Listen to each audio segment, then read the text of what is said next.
এবার কিন্তু একটা খারাপ বল এবং ওখানে সেটা ট্রিটমেন্ট পেয়ে গেলেন ওখানে ইয়াসিন আরাফাত মিশু। এতক্ষণ তাকে প্রশংসা করছিলাম, যেই প্রশংসাটা থামালাম সঙ্গে সঙ্গে একটা খারাপ বল করলেন, একটা বাউন্ডারি খেলেন।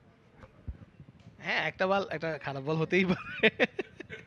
তবে ফাইনালি শেষ পর্যন্ত ফাজলে রাব্বি একটা বল পেল একটু তার হাতটাকে খোলার জন্য এবং এক্সট্রা কাভার অঞ্চল দিয়ে প্রথম বাউন্ডারি পেল।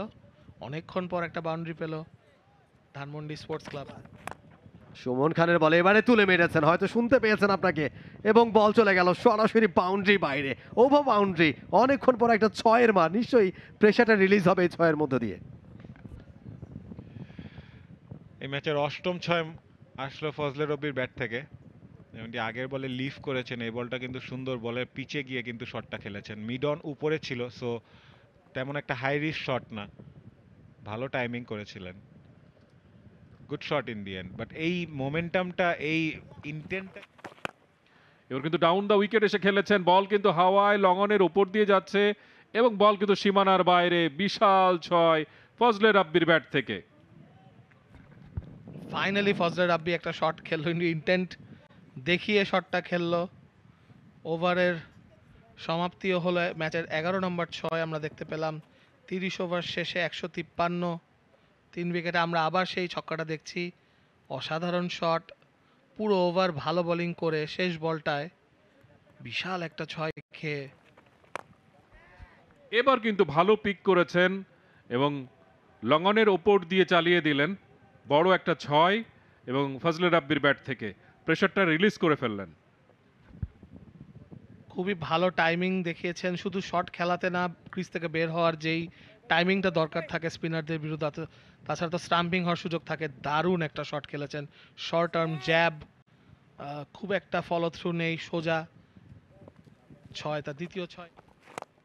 অফস্টার বাইরে তুলে মেরেছেন আপিস এবং আউট হয়ে গেলেন। বলতে বলতেই যেটা বলছিলেন আপনি, আপনার মুখের কথাটা যেন খুব বেশি সময় লাগলো না প্রতিফলিত হতে। ফজলে মাহমুদ রাব্বি তিনি আউট হয়ে গেলেন 78 বলে 55 রান করে। ইন্টেনশনটা ঠিক ছিল কিন্তু রোহন, অলোক কাপালিকে চার্জ করা, একটা বড় ওভার বের করে দেওয়া, বাট এক্সিকিউশনটা ভালো হয়নি। তিনি লং অফের উপরে টার্গেট করেছেন, রাদার যদি সোজা খেলার চেষ্টা করতেন বা এক্সট্রা কাভারের উপর দিয়ে খেলতেন তাহলে হয়তো একটু রিস্ক ফ্রি হওয়ার সম্ভাবনা ছিল। ওয়েন আপনি যখন একজন লং অফে ফিল্ডার থাকা অবস্থায় তাকে চ্যালেঞ্জ করবেন, তাহলে কিন্তু আপনাকে 100%-এর বেশি শিওর হতে হবে যে বলটা ওই ফিল্ডারের মাথার উপর দিয়ে যাবে। এক্ষেত্রে কিন্তু টাইমিংটা ঠিক মতো করতে পারেননি এবং আলটিমেটলি তার উইকেটটা কিন্তু হারিয়ে ফেলেন। ক্রুশাল উইকেট কিন্তু এটা। ব্রাদার্স ইউনিয়নের পক্ষ থেকে অলোক কাপালি নিয়ে নিলেন। গুগলি ছিল অফ স্টাম্পের বাইরে, গুগলিটা পিকও করেছিলেন কিন্তু আসলে টাইমিংটা ঠিক মতো করতে পারেননি। বড় wicket. Exactly, big fish. Fazle Mahmud Rabbi head down করে বেরিয়ে যাচ্ছেন।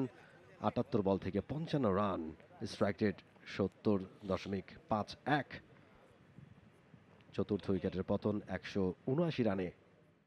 For more updates, subscribe to our YouTube channel and click on the bell icon. Follow us on Facebook and Instagram. Download T-Sports app to enjoy exciting games and highlights. Visit tsports.com.